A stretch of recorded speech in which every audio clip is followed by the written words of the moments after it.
بالله من الشيطان الرجيم بسم الله الرحمن الرحيم رحم الله تعالى سورة الفاتحة.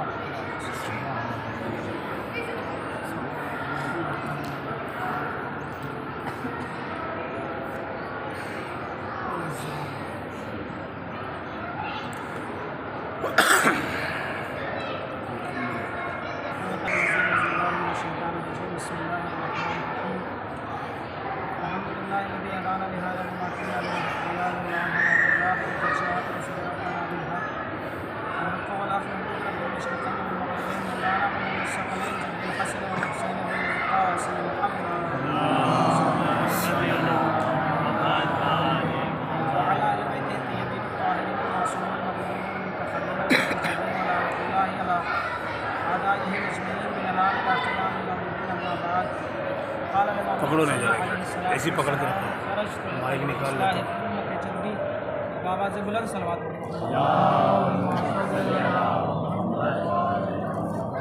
امام حسین علیہ السلام ارشاد فرماتے ہیں کہ میں فقط اور فقط نکلا ہوں اپنی جد کی امت کی اصلاح یقیناً تھک گئے ہوں گے کافی لوگ نہیں کا احساس کسی کو نہیں ہے نا پریشان تو کوئی نہیں ہے نا صلوات پڑھیں بابا سے. کربلا میں آ کے یقیناً اگر کسی کو تھکان کا احساس ہو اور وہ تھکان محسوس کرے تو اس کو چاہیے کہ وہ حرم امام حسین علیہ السلام کے اوپر بکیفیت شہادت امام حسین علیہ السلام نظروں کو دوڑائے. آپ نے دیکھا ہوگا کہ لوگ 2-4 کلومیٹر چلتے ہیں 5 کلومیٹر چلتے تھک جاتے ہیں، لیکن اربعین امام حسین علیہ السلام پر لوگ 90 کلومیٹر چلے اور ان میں سے اکثریت چلی ہوگی، سب بیٹھے ماشاءاللہ سے کوئی مسئلہ نہیں ہے. حسین اس ذات کا نام ہے کہ جو معنوی اور روحانی طاقت عطا کرتی ہے. بے شک بے شک. حسین وہ اعلیٰ شخصیت ہے کہ اگر دل سے پورے خضوع و خشوع کے ساتھ کوئی نام حسین کو لے لے تو اس کو ہدایت عطا ہو جائے. حسین اس اعلیٰ شخصیت کا نام ہے کہ جو اگر صرف اور صرف اپنی زبان سے محبت حسین سے نام لے اہل بیت علیہ السلام میں کسی ہستی کا، تو میں نہیں کہتا کہ وہ سفینہ نجات سے دور رہ سکتا ہے. حسین اس ہستی کا نام ہے کہ اگر کوئی اس سے لگ گیا، ٹچ ہو گیا، تو یقین جانے اس کے پاس کامیابی کے علاوہ اور کوئی راستہ ہی نہیں ہے. بے شک. اور حسین کامیابوں کا نام ہے، حسین بلندیوں کا نام ہے، حسین اعلیٰ مرتبوں کا نام ہے، حسین فضیلتوں کا نام ہے، حسین نعمتوں کا نام ہے، حسین رحمتوں کا نام ہے، حسین برکتوں کا نام ہے. حسین وہ ہے کہ اگر جس کے نام پہ کوئی خرچ کر دے تو اس کے رزق میں برکت ہوتی چلی جائے. اگر کوئی دل سے نام حسین اپنی زبان پہ لے آئے تو اس کی عزت و آبرو بڑھتی چلی جائے. کبھی میں نے دیکھا کہ کلام خدا نے حسین کی مدح بیان کرتے ہوئے سنا ہے، کبھی میں نے دیکھا کہ ہر نبی آیا اور کربلا کی مدح بیان کر کے چلا گیا. کربلا ایک ایسی جگہ ہے کہ جس جگہ آ کے ہر نبی کو کوئی نہ کوئی پریشانی ہوئی ہے، حسین نے اس پریشانی کو برداشت کر کے کربلا کو بسایا ہے. کسی نبی میں یہ قوت نہ ہو سکی کہ وہ کربلا کو بساتا. بے شک. حسین میں وہ قوت تھی کہ انہوں نے کربلا کو بسایا، اور کربلا کو ایسا بسایا کہ آج پوری دنیا کی نظریں حسین کی طرف ہیں کہ آخر کربلا میں کیا ہے. 21 ملین لوگ آ گئے. کربلا کی کیپیسٹی صرف اور صرف 50,000 لوگوں کی ہے. کتنے لوگوں کی؟ 50,000 لوگوں کی. لیکن 50,000 لوگوں کی کیپیسٹی والی جگہ میں 21-22 ملین لوگ سما جائیں، یہ کیا کسی معجزے سے کم ہے؟ حج پہ ایک عدد مخصص ہوتی ہے کہ فقط اتنے لوگ آ سکتے ہیں. کربلا میں کوئی عدد مخصص نہیں ہوتی کہ صرف اتنے آ سکتے ہیں، بلکہ حسین تو یہ کہتا ہے جو آنا چاہتا ہے وہ آ جائے. اور لوگ آتے ہیں. 21 ملین اس بار پبلک تھی، لیکن آپ دیکھیں نا 21 ملین کے جو قدم بارز کربلا پہ پڑے ہیں، تو ایک زمین ہوتی ہے کہ جو اتنی زیادہ پبلک سے پناہ مانگتی ہے. لیکن کربلا کی زمین ہے. کسی کو کوئی زلزلہ محسوس ہوا؟ کسی کو کوئی پریشانی محسوس ہوئی؟ کسی کو کوئی کھانے میں تکلیف ہوئی؟ کسی کو کوئی پینے میں تکلیف ہوئی؟ مینجمنٹ خراب ہو جاتا ہے جب پبلک زیادہ آ جاتی ہے. ہم مہمانوں کی ایک لسٹ جب تیار کرتے ہیں نا تو سارے کے سارے مہمان ڈیسائیڈڈ مہمان ہوتے ہیں ہمارے، انہی کے حساب سے انتظام کرتے ہیں۔ اگر اس میں 20-25 مہمان بڑھ بھی جاتے ہیں نا تو ہمارا مینجمنٹ گڑبڑ ہو جاتا ہے۔ حسین کے یہاں کسی چیز کا کوئی مینجمنٹ نہیں بنایا جاتا، کبھی یہ اندازہ نہیں لگایا جاتا کہ کتنی پبلک آئے گی، بلکہ ہر انسان اپنے آپ کو ریڈی رکھتا ہے کہ زائرین امام حسین علیہ السلام آنے والے ہوں گے۔ کسی بھی موقع پہ آپ چلے جائیے، راستے میں کسی بھی گھر پہ چلا جائیے، حسین کا نام لے لیجئے، کھانا بھی ملے گا، پانی بھی ملے گا، رہنا بھی ملے گا، پیر بھی دبا جائیں گے، سارے کام آپ کے ساتھ ہوں گے۔ کس کے نام پہ؟ ذات امام حسین علیہ السلام پہ۔ تو حسین اس شخصیت کا نام ہے کہ جو بلند مرتبہ عطا کرتا ہے صرف اور صرف ان لوگوں کی وجہ سے کہ جو زائرین امام حسین علیہ السلام کی خدمت کرتے ہیں۔ ہمارے علاقے میں ہماری حیثیت کیا ہے؟ اگر بائی چانس مان لیجئے کہ ہمارا رتبہ مرتبہ اور لوگوں میں بلند اعلیٰ بھی ہوگا تو ممکن ہے کہ پیچھے لوگ ہمیں الٹا سیدھا بھی کہتے ہوں۔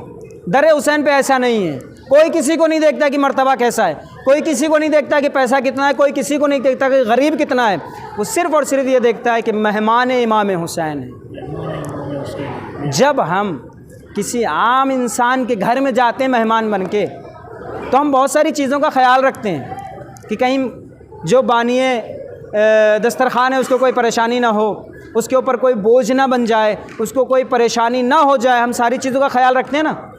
تو آئیے امام حسین علیہ السلام کی مہمانی میں بھی ہمیں کچھ چیزوں کا خیال رکھنا ہے کہ دیکھیں ہماری وجہ سے کسی کو کوئی تکلیف نہیں ہونی چاہیے، ہماری وجہ سے کسی کو کوئی پریشانی نہیں ہونی چاہیے، ہماری وجہ سے کسی کی دلی آزاری بھی نہیں ہونی چاہیے۔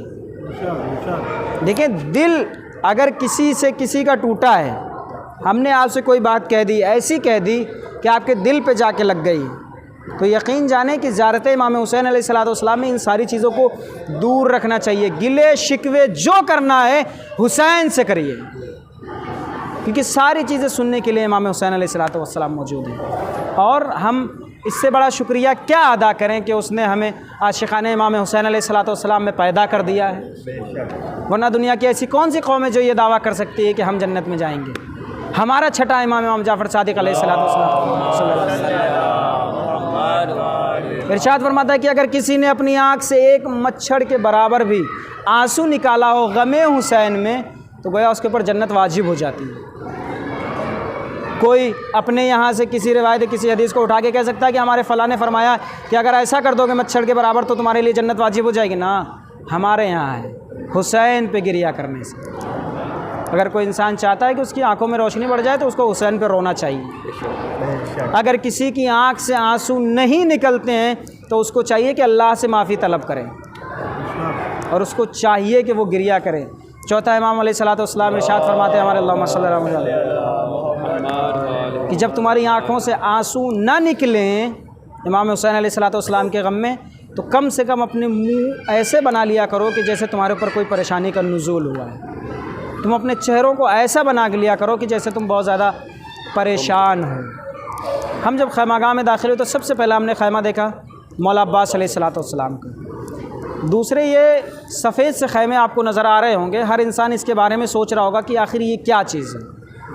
یہ وہ جگہ ہے کہ جہاں جناب ام کلثوم علیہ السلام اور اہل حرم کی جو خواتین تھیں ان کی محملیں بندھی ہوئی تھیں، مطلب یہاں سب اونٹ بندھے ہوئے تھے۔ اب آپ تصور کریں کہ مولا عباس کا خیمہ کہاں ہے؟ سب سے پہلے محملیں کہاں ہیں؟ دوسرے نمبر پہ۔ مولا عباس علیہ السلام نے یہ بھی برداشت نہ کیا کہ کسی کی خیمے کی طرف نظر بھی پڑے۔ سردار تھے، سب سے آگے خیمہ رکھا، جبکہ سردار اصل میں کہاں رہتا ہے؟ سب سے آخر میں رہتا ہے تاکہ سب لوگوں سے اس کی حفاظت ہو۔ لیکن مولا عباس علیہ السلام کی وہ شجاعت کہ سب سے آگے مولا عباس کا خیمہ ہے تاکہ کسی ظالم کی نظر تک نہ پڑ سکے خیمے کی جانب۔ اس کے بعد آپ داخل ہوں گے تو امام حسین علیہ السلام کا خیمہ، پھر جناب زینب صلوات اللہ علیہا کا، اس کے بعد چوتھے امام علیہ السلام کا، پھر ایک اندر حجرے میں جائیں گے، چھوٹا سا حجرہ، اس کے اندر جناب قاسم علیہ السلام کا خیمہ ہے۔ جناب قاسم علیہ السلام کا خیمہ ہے الگ۔ ابھی ایک صاحب نے سوال کیا کہ جناب قاسم علیہ السلام کا مقام کہاں ہے جہاں وہ شہید ہوئے؟ کہتے ہیں کہ جب جناب قاسم علیہ السلام کی شہادت ہوئی اور جناب قاسم نے یہ آواز بلند کیا کہ امو جان میری مدد کے لیے آئیے، تو روایتیں بتاتے ہیں امام حسین علیہ السلام جب میدان کربلا میں آئے تو قاسم کہیں نظر نہیں آ رہے تھے۔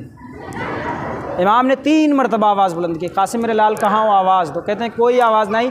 پھر امام نے کہا قاسم تمہیں امام وقت آواز دے رہا ہے، مجھے جواب دو۔ تو روایتیں بتاتی ہیں کہ جگہ جگہ سے جناب قاسم کے جسم کے ٹکڑے بلند ہونا شروع ہو گئے اور ہر ٹکڑے سے یہ آواز آتی تھی لبیک یا حسین، لبیک یا حسین، لبیک یا حسین۔ سوچئے کہ کربلا اگر ہم اس شہادت کو دیکھ رہے ہوتے تو ہمارے سامنے کیا کیفیت ہوتی ہماری؟ کیا اس وقت میں ہمارے سامنے کوئی اشکال تھا کسی سے کچھ کہنے کے لیے؟ کیا اس وقت میں ہمارے پاس کوئی سوال تھا کسی سے خیریت پوچھنے کے لیے اگر ہمارے سامنے یہ سارے ماجرے ہو رہے ہوتے؟ اور یقیناً ہم گریہ اسی طرح امام حسین علیہ السلام پہ کرتے ہیں کہ جیسے ابھی یہ ساری شہادتیں پیش ہوئی ہیں جبکہ 1400 سال گزر گئے ہیں، اور خدا کے قسم روز قیامت تک ہماری نسلیں اسی طرح حسین پہ روتی رہیں گی، کیونکہ ہمارا 8واں امام فرماتا ہے کہ دیکھو ہمارے جد پہ ایسے گریہ کرا کرو کہ جیسے کوئی ماں اپنے جوان بیٹے کو گریہ کرتی ہے۔ خیمہ گاہ ہے، لہٰذا چاہتا ہوں کہ کچھ ایسے مصائبوں کو ذکر کر دوں کہ جو خواتینوں سے متعلق ہوں۔ جب خیمہ نصب ہوا نہر فرات کے نزدیک تو روایتیں بتاتی ہیں کہ ظالم کی طرف سے یہ حکم آیا کہ خیموں کو یہاں سے ہٹا لیا جائے۔ تو جیسے ہی یہ حکم آیا تو امام حسین علیہ السلام نے مولا عباس سے کچھ نہیں کہا، فوراً جناب زینب کے پاس گئے، کہا بہن زینب آج تک میں نے عباس کو روکا کہ عباس یہ کربلا نہیں ہے، لیکن زینب اب کربلا آ گئی ہے کہ اب عباس کو میں کیسے منع کر سکتا ہوں؟ جناب زینب صلوات اللہ علیہ نے فوراً جناب فضہ کو بھیجا کہ فضہ جاؤ عباس کو بلا کے لاؤ۔ جناب فضہ دوڑتی ہوئی آئیں اور آنے کے بعد مولا عباس سے کہا شہزادے آپ کو شہزادی نے یاد فرمایا ہے۔ اچھا ایک بچپن کا واقعہ سن لیجیے مولا عباس علیہ السلام کا۔ مولا عباس علیہ السلام نے جناب زینب کو کبھی بھی بہن کہہ کے مخاطب نہیں کیا، ہمیشہ شہزادی کے نام سے یاد کیا ہے۔ روایتیں بتاتی ہیں کہ ایک مرتبہ جناب ام البنین علیہ السلام بیٹھی ہیں اور جناب زینب صلوات اللہ علیہ بیٹھی ہیں۔ جناب عباس علیہ السلام آئے، جناب زینب نے بلایا بھیا عباس ذرا میرے نزدیک آؤ۔ جناب عباس علیہ السلام آئے، کہا کہ بھیا ایک بار بہن کہہ کے بلا دو مجھے۔ مولا عباس علیہ السلام نے اپنی مادر گرامی جناب ام البنین کی طرف دیکھا اور پھر خاموش ہو گئے، اپنے سر کو جھکا لیا۔ جناب ام البنین علیہ السلام نے دیکھا، دیکھنے کے بعد کہا کہ اب بیٹا عباس ایک بار زینب کو بہن کہہ دو۔ مولا عباس علیہ السلام نے پوچھا کیا بات ہے بہن؟ جناب زینب کہتی ہیں بھیا عباس تمہاری آنکھیں بہت لال ہیں، کیا آپ سوتے نہیں ہیں؟ مولا عباس کہتے ہیں کہ بہن زینب میرے بابا نے مجھ سے فرمایا تھا، ایک مرتبہ پانی مانگا تھا اور میں اپنے بابا کے سامنے پانی کو پیش کرنے کے لیے گیا تو میرے بابا نے کہا کہ عباس ایک دن وہ آئے گا کہ جب حسین تم سے پانی کی طلب کرے گا لیکن تم پہنچا نہ سکو گے۔ بس بہن زینب میں اس دن سے سویا نہیں ہوں، نہ جانے کب میرا آقا حسین مجھ سے پانی طلب کر لے۔ اجرکم اللہ۔ آئیے کربلا میں دیکھیے جناب زینب نے مولا عباس کو یاد کیا، ہاتھ جوڑے ہوا ہے شہزادی کیا بات ہے؟ عباس نہر کے کنارے سے خیموں کو ہٹا لو۔ فوراً شہزادی کے حکم کو قبول کیا، جن شجاعت برے ہاتھوں سے خیموں کو نصب کیا تھا اسی مظلومیت سے آج ان خیموں کو ہٹا رہے ہیں۔ سب سے پہلے آ کے خیمہ لگا یہاں مولا عباس علیہ السلام کا۔ خیمہ تو لگ گیا ہے، کربلا نمودار ہوئی اور جنگ بھی ہوئی کربلا کے میدان میں، اور خیمہ گاہ میں اگر مولا عباس علیہ السلام کی بھتیجی کے مصائب نہ بیان ہوں تو میں سمجھتا ہوں کہ مجلس ادھوری رہ گئی ہے، کیونکہ 4 سال کی بچی جناب سکینہ تھی۔ آپ لوگ بھی سوچ رہے ہوں گے کہ میں بار بار کیوں جناب سکینہ کے مصائب پڑھ رہا ہوں۔ یقین جانے کہ اگر قیامت تک جناب سکینہ کے مصائب بیان ہوتے رہے نا تو مصائبوں میں کمی نہ آئے گی، کیونکہ جب جناب سکینہ کی ولادت ہوئی نا تو امام حسین علیہ السلام گود میں لیتے ہیں اور گریہ کرنے لیتے ہیں۔ جناب زینب پوچھتی ہیں بھیا آپ بچی ایک نعمت ہوتی ہے خدا کی طرف سے، آپ کیوں گریہ کر رہے ہیں؟ کہا بہن زینب اس کی عمر کم ہوگی، مصائب بڑے زیادہ ہوں گے، اس کی عمر کم ہوگی اور ظلم اس کے اوپر بہت زیادہ ہوں گے۔ بہن زینب جانتے ہو اس کی 4 سال کی عمر ہوگی، کربلا کی جلتی ہوئی زمین ہوگی اور ان زمین پہ یہ ننھے ننھے قدموں کو رکھے گی، ان قدموں پہ کبھی کانٹوں کے نشان ہوں گے، کبھی چھالوں کے نشان ہوں گے۔ اجرکم اللہ۔ کربلا کی زمین آ گئی نا، سارے کے سارے شہید ہوتے رہے۔ جناب عباس علیہ السلام نے اجازت طلب کی ہے اور کہا جاؤ بہن، جاؤ بیٹی سکینہ ذرا مشق کو لے آؤ۔ جناب سکینہ ننھے ننھے قدموں سے دوڑتی ہوئی گئی ہیں نا اور مشق کو لے کے آئی ہیں اور اپنے چاچا کو مشق کو دیا، چاچا جان بچوں کے لیے سبیل کر دیجئے۔ روایتیں بتاتی ہیں ادھر مولا عباس علیہ الصلوۃ والسلام نکلے ہیں نا، ادھر جناب سکینہ نے اپنے ننھے ننھے ہاتھوں سے کوزوں کو تقسیم کرنا شروع کر دیا۔ لو باخر یہ تمہارا کوزہ ہے، لو یہ تمہارا کوزہ ہے، اپنے کوزوں کو ہاتھ میں پکڑ لو کیونکہ میرا چچا پانی کے لینے کے لیے جا رہا ہے۔ اب روایتیں بتاتی ہیں کہ جناب سکینہ نے بڑی دیر تک انتظار کیا۔ انتظار کرنے کے بعد جب عالم نظر آیا نا تو جناب سکینہ نے پھر بچوں کو ایک مرتبہ انتباہ دیا کہ بچوں اپنی اپنی جگہ سے اٹھ جاؤ، میرا چچا پانی لے کے آ گیا ہے۔ جب جناب سکینہ نزدیک پہنچی نا تو دیکھا کہ عالم بابا کے ہاتھوں میں ہے، فوراً جا کے اپنے بابا سے لپٹ گئی، بابا کیا میرا چچا پانی لے کے نہیں آیا؟ بابا کیا میرا چچا بھی میدان کربلا میں مارا گیا؟ جن ننھے ننھے ہاتھوں سے سکینہ نے کوزوں کو تقسیم کیا تھا نا، انہی ننھے ننھے ہاتھوں سے اب کوزوں کو واپس لینا شروع کیا ہے۔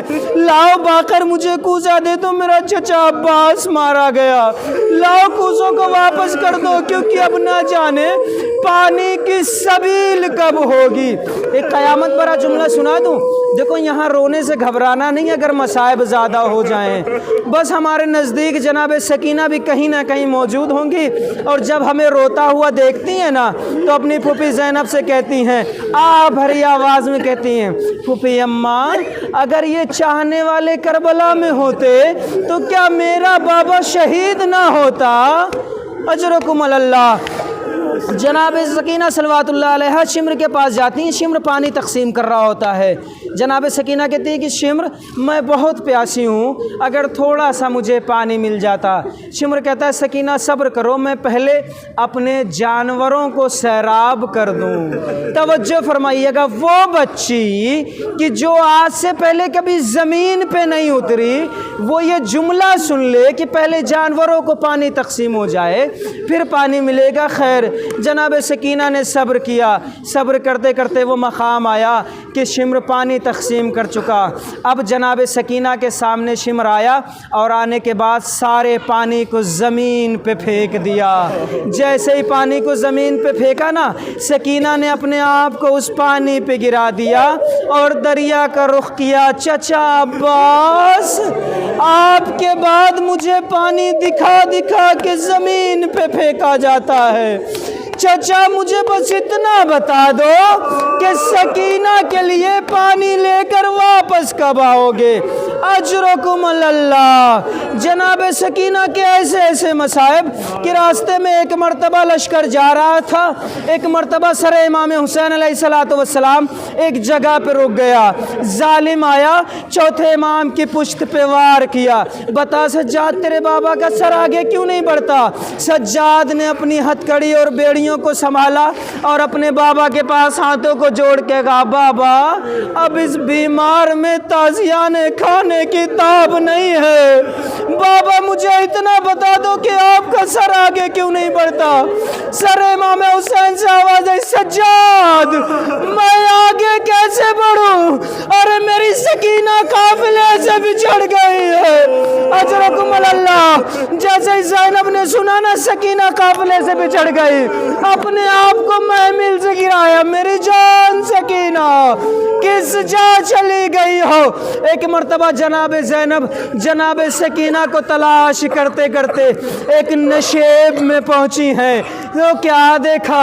ایک نقاب پوش بی بی ہے، ان کی گود میں ایک بچی ہے، بی بی لوریاں دے دے کے بچی کو سلا رہی ہے۔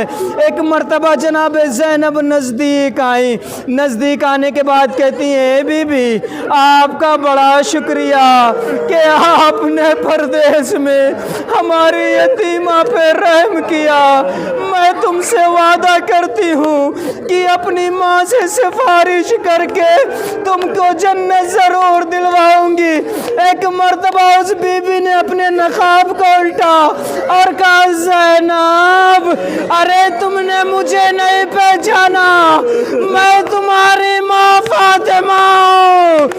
زینب اماں سے لپٹ گئی، اماں بھیا سے بھاگ گیا، اماں بھیا عباس کے شانے کے بیٹھ گئے. آپ نظر نہ آئی اے زینب. میں کربلا میں سارے منظر کو دیکھ رہی تھی. بس آخری فقرہ مصائب کا اور سن لیجئے. عزیزان محترم, کسی نہ کسی کے پاس 4 سال کی بچی تو ہوگی نا. جب آپ گھر سے چلتے ہیں تو کیسے بابا بابا کر کے آپ کے پیچھے آتی ہے. بس تصور کیجئے, زندان میں ایک مرتبہ جناب سکینہ کو بابا کی یاد آ گئی. اب جناب سکینہ زار و خطار گریا کرتی ہیں اور کبھی پرندوں کو دیکھ کے کہتی ہیں بھیا سید سجاد یہ پرندے کس جا رہے ہیں. سید سجاد کہتے ہیں یہ اپنے گھروں کو جا رہے ہیں. سکینہ بڑی مظلومیت سے پوچھتی ہیں بھیا ہم اپنے گھر کب جائیں گے, بھیا ہمیں اپنے گھر جانا کب نصیب ہوگا.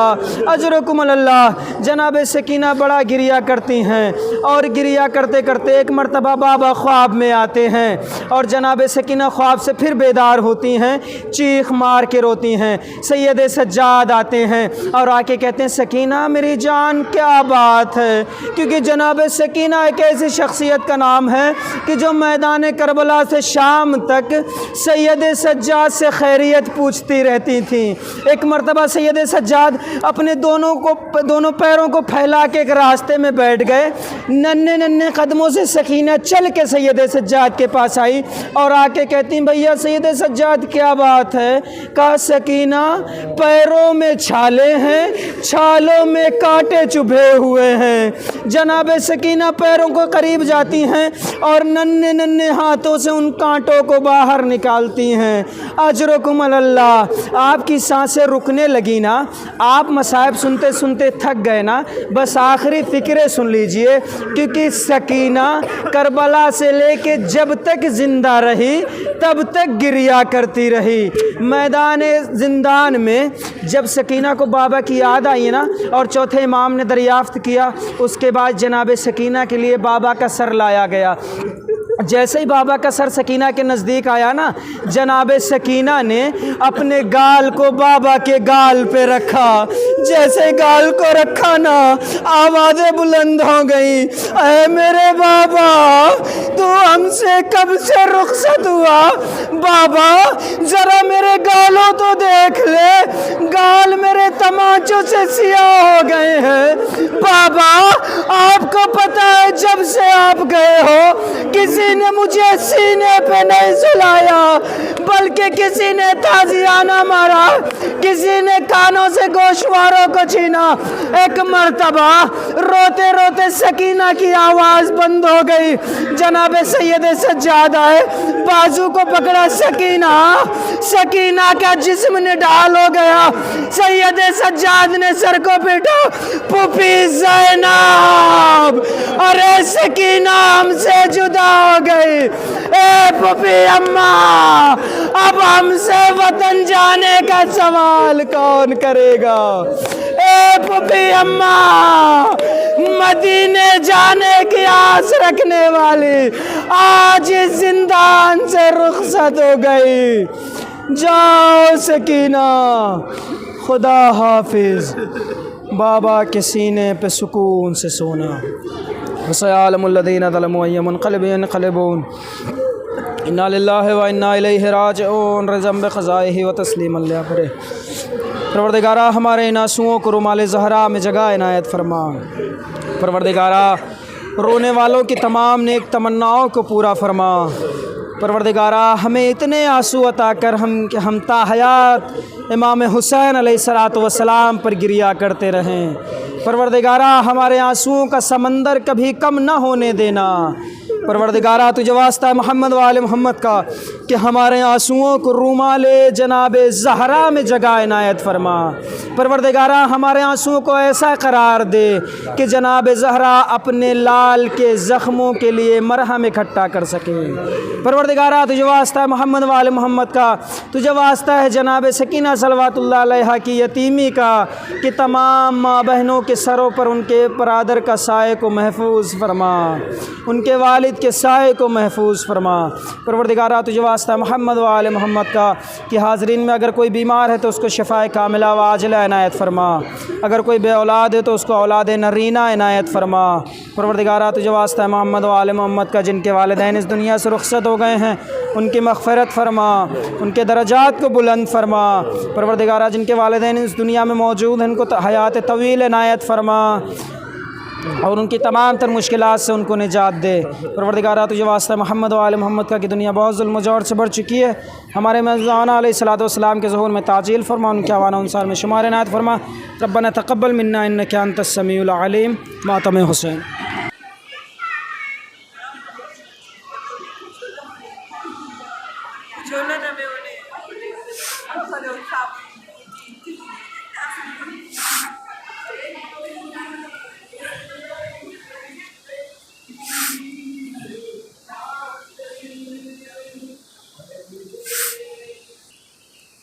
مومنین، یہ امام حسین علیہ السلام کا خیمہ گاہ ہے۔ اللہ آپ تمام مومن مومنات جو کہ میں ہر اپنی ویڈیو میں آپ سب کے حق میں دعا کر رہا ہوں کہ اللہ آپ سب کو اس در کی زیارت جلد از جلد نصیب کرے۔ آپ آئے، آپ کی فیملی آئے، ساتھ میں والدین آئے، بھائی بہن آئے، سب آئے، سب کے حق میں دعا کر رہا ہوں مولا آپ سب کو اس در کی زیارت نصیب کرے۔ خیمہ گاہ جناب حضرت شہید الشہداء حضرت امام حسین علیہ السلام، یہ خیمہ گاہ ہے امام زین العابدین علیہ السلام۔ اللہ آپ سب کو اس در کی زیارت نصیب کرے۔ بار بار اپنے ہر ویڈیو میں آپ سب کے حق میں دعا کر رہا ہوں، جو لوگ ویڈیو دیکھ رہے ہیں اللہ ان سب کو بار بار زیارت نصیب کرے۔ یہ خیمہ گاہ ہے امام زین العابدین علیہ السلام کا۔ اللہ آپ سب کو سلامت رکھے، شاد و آباد رکھے، ان کے صدقے میں تمام مومن مومنات کی پریشانیوں کو دور کرے۔ الہی آمین یا رب العالمین۔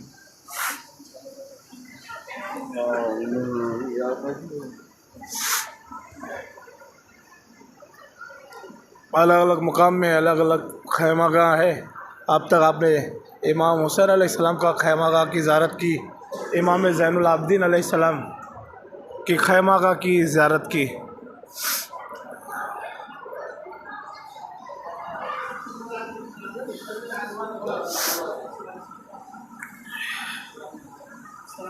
یہ خیمہ گاہ ہے جناب قاسم علیہ السلام کا۔ اب سب کی جانب سے سارے ذریعہ مبارک پر میں سلام عرض کرتا ہوں۔ آپ سب کی جانب سے، آپ سب کے والدین کی جانب سے ایک بار پھر مولا آپ سب کو جلد زیارت نصیب کرے۔ جناب قاسم علیہ السلام کا ایک خیمہ گاہ ہے۔ یہ مولا عباس علمدار علیہ السلام کا خیمہ گاہ ہے۔ سب سے شروع میں انہی کا ہی خیمہ گاہ تھا۔ مولا آپ تمام مومن کو اس در کی زیارت بار بار نصیب کرے۔ خدا آپ سب کو سلامت رکھے، خوش رکھے، شاد و آباد رکھے، ہر بلا مصیبت سے بچائے۔ اگر آپ یوٹیوب چینل پہ نئے ہیں تو یوٹیوب چینل کو سبسکرائب کر لیں اور بیل آئیکن ضرور دبائے۔ خدا آپ سب کو سلامت رکھے، خوش رکھے، آپ سب کی جائز مرادوں کو پوری کرے۔ اور ویڈیو کو لائک کر دے، شیئر کر دے تاکہ دوسرے مومنین بھی زیارت کر سکے۔